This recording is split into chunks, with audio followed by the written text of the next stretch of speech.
ಜನಾರ್ದನ್ ರೆಡ್ಡಿ ಶ್ರೀರಾಮುಲು ಅಷ್ಟೇ ಅಲ್ಲ, ರಾಜ್ಯದ ಪ್ರಮುಖರು ಕೂಡ ಚರ್ಚೆ ಮಾಡಿದಂಥ ಸಂದರ್ಭದಲ್ಲಿ ನಾವೆಲ್ಲರೂ ಕೂಡ ಪಾದಯಾತ್ರೆ ಮಾಡೋದು ಒಳ್ಳೆಯದು ಅನ್ನೋದು ಬಹುತೇಕ ಎಲ್ಲರದ್ದು ಅದೇ ಅಭಿಪ್ರಾಯ ಇದೆ.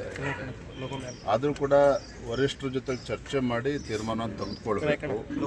ನಾನು ಈಗಾಗಲೇ ನಮ್ಮ ಪಕ್ಷದ ಹಿರಿಯರಿಗೆ ವರಿಷ್ಠರಿಗೆ ದೆಹಲಿನ ಮಾತನಾಡಿದ್ದೇನೆ. ಇವತ್ತು ನಾಳೆ ಒಳಗೆ ಅದ್ರ ಬಗ್ಗೆ ಮಾಹಿತಿ ಬರ್ತದೆ.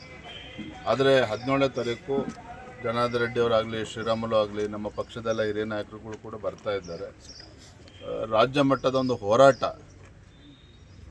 ಯಾಕೆಂದರೆ ಈ ಕಾಂಗ್ರೆಸ್ ಸರ್ಕಾರದ ವಿರುದ್ಧ, ಈ ಕಾಂಗ್ರೆಸ್ ಸರ್ಕಾರದ ವೈಫಲ್ಯಗಳು, ಭ್ರಷ್ಟಾಚಾರ ಏನು ಇವತ್ತು ರಾಜ್ಯದಲ್ಲಿ ಒಂದು ರೀತಿಯ ಅರಾಜಕತೆ ಸೃಷ್ಟಿಯನ್ನು ಮಾಡ್ತಾ ಇದೆ ಕಾಂಗ್ರೆಸ್ ಸರ್ಕಾರ, ಇದೆಲ್ಲದರ ವಿರುದ್ಧ ಇವತ್ತು ರಾಜ್ಯದಲ್ಲಿ ರೈತರ ಸಮಸ್ಯೆ ಇದೆ, ಡ್ರಗ್ಸ್ ಸಮಸ್ಯೆ ಇದೆ, ಇವೆಲ್ಲ ವಿಚಾರಗಳನ್ನ ತೆಗೆದುಕೊಂಡು ರಾಜ್ಯದಲ್ಲಿ ವಿವಿಧ ಹಂತಗಳಲ್ಲಿ ಹೋರಾಟವನ್ನು ಮಾಡಬೇಕು ಅಂತೇಳಿ ಈಗಾಗಲೇ ಪಕ್ಷ ನಿರ್ಧಾರ ಮಾಡಿದೆ.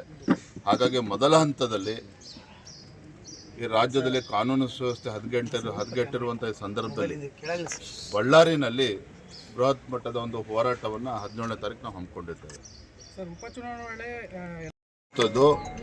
ಗ್ರಾಮೀಣ ಭಾಗದಲ್ಲಿ ಇವತ್ತು ಒಂದು ಅಸೆಟ್ ಕ್ರಿಯೇಷನ್ ಆಗಬೇಕು, ಗ್ರಾಮೀಣ ಭಾಗದಲ್ಲಿ ಅಭಿವೃದ್ಧಿ ಆಗಬೇಕು. ಕೃಷಿ ಚಟುವಟಿಕೆ ನಡೆಯುವಂಥ ಸಂದರ್ಭದಲ್ಲಿ 60 ದಿನಗಳ ಕಾಲ ಇದಕ್ಕೆ ಅವಕಾಶವನ್ನು ನೀಡಿದ್ದಾನೆ. ಯಾಕೆಂದರೆ ರೈತರಿಗೆ ಅನಾನುಕೂಲ ಆಗ್ತದೆ.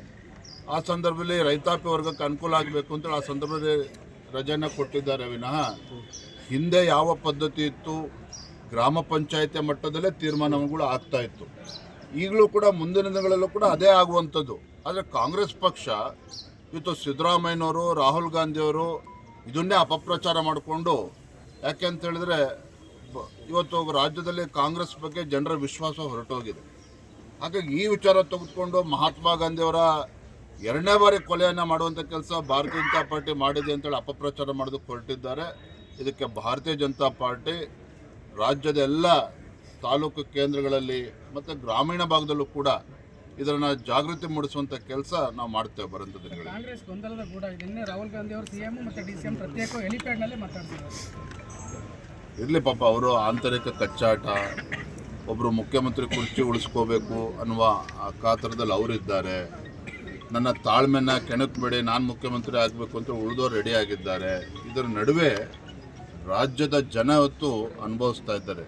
ನಿಜವಾಗ್ಲೂ ಕೂಡ ರಾಜ್ಯದಲ್ಲಿ ಏನೂ ಅಭಿವೃದ್ಧಿ ಆಗದೇ ಭ್ರಷ್ಟಾಚಾರದಲ್ಲಿ ಮುಳುಗೋರಿರ್ತಕ್ಕಂಥ ಕಾಂಗ್ರೆಸ್ ಬಗ್ಗೆ ಜನ ಇವತ್ತು ಇಡೀ ಶಾಪವನ್ನು ಹಾಕ್ತಿದ್ದಾರೆ. ನೋಡಿ, ನಿನ್ನೆ ದಿನ ಜರ್ಮನಿಯ ಚಾನ್ಸಲರ್ ಬಂದಿದ್ದಾರೆ ಕರ್ನಾಟಕಕ್ಕೆ. ಜರ್ಮನಿ ಅಂತೇಳಿದ್ರೆ ಅದು ಕೂಡ ಒಂದು ಆರ್ಥಿಕ ಶಕ್ತಿ, ತಂತ್ರಜ್ಞಾನಕ್ಕೆ ಇವತ್ತು ಮ್ಯಾನುಫ್ಯಾಕ್ಚರಿಂಗ್ ಹಬ್ ಆಗಿರುವಂಥದ್ದು ಆ ದೇಶ. ಅಂಥ ಒಂದು ದೇಶದ ಚಾನ್ಸಲರ್ ಇವತ್ತು ಕರ್ನಾಟಕಕ್ಕೆ ಬಂದರೆ ಇವರು ಮುಖ್ಯಮಂತ್ರಿ ಕುರ್ಚಿ ಉಳಿಸ್ಕೊಳ್ಳೋಕೆ ಒಬ್ರು ಹೋಗಿದ್ದಾರೆ, ಮುಖ್ಯಮಂತ್ರಿ ಕುರ್ಚಿ ಕಸ್ಕೊಳ್ಳೋಕೆ ಇಬ್ಬರು ಹೋಗಿ ರಾಹುಲ್ ಗಾಂಧಿ ಜೊತೆ ನಿಂತ್ಕೊಂಡ್ರೆ ರಾಜ್ಯದ ಪರಿಸ್ಥಿತಿ ಏನಾಗಬೇಕು? ಇದೆಲ್ಲವನ್ನು ಕೂಡ ರಾಜ್ಯದ ಜನ ಗಮನಿಸ್ತಾ ಇದ್ದಾರೆ. ಬರುವಂಥ ದಿನಗಳಲ್ಲಿ ಉತ್ತರ ನೀಡ್ತಾರೆ. ಧನ್ಯವಾದ. ಎಲ್ಲ ವರಿಷ್ಠರು ತೀರ್ಮಾನವನ್ನು ತೆಗೆದುಕೊಳ್ತಾರೆ. ಥ್ಯಾಂಕ್ ಯು, ಧನ್ಯವಾದ. ಸರ್, ಇದೊಂದು ವಿ ರಾಮ್ಜಿದು ಚರ್ಚೆ ಆಗ್ತಿದೆ ಸರ್. ಅದರ ವಿರುದ್ಧ ಇಡೀ ನಮ್ಮ ರಾಜ್ಯಾದ್ಯಂತ ಹೋರಾಟ ಮಾಡ್ತೀವಿ ಅಂತೇಳಿ ಪ್ರಧಾನಮಂತ್ರಿ ನರೇಂದ್ರ ಮೋದಿಜಿಯವರು ಒಂದು ಒಳ್ಳೆ ಉದ್ದೇಶವನ್ನು ಇಟ್ಕೊಂಡು ಮನ್ರೇಗಾ ಅದನ್ನು ವಿಕಸಿತ ಭಾರತ ರಾಮ್ಜಿ ಅಂತೇಳಿ ಕೇವಲ ಹೆಸರು ಬದಲಾವಣೆ ಅಷ್ಟೇ ಅಲ್ಲ, ಮಹಾತ್ಮ ಗಾಂಧೀಜಿಯವರ ಕನಸನ್ನು ನನಸು ಮಾಡುವ ನಿಟ್ಟಿನಲ್ಲಿ. ಯಾಕೆಂತ ಹೇಳಿದರೆ ಗಾಂಧೀಜಿಯವರ ಕನಸು ಗ್ರಾಮ ಸ್ವರಾಜ್ಯ, ಗ್ರಾಮಗಳು ಅಭಿವೃದ್ಧಿ ಆದಾಗ ಮಾತ್ರ ದೇಶ ಅಭಿವೃದ್ಧಿ ಆಗುತ್ತೆ ಅನ್ನೋ ಒಂದು ಚಿಂತನೆ ಮಹಾತ್ಮ ಗಾಂಧೀಜಿಯವ್ರದ್ದು.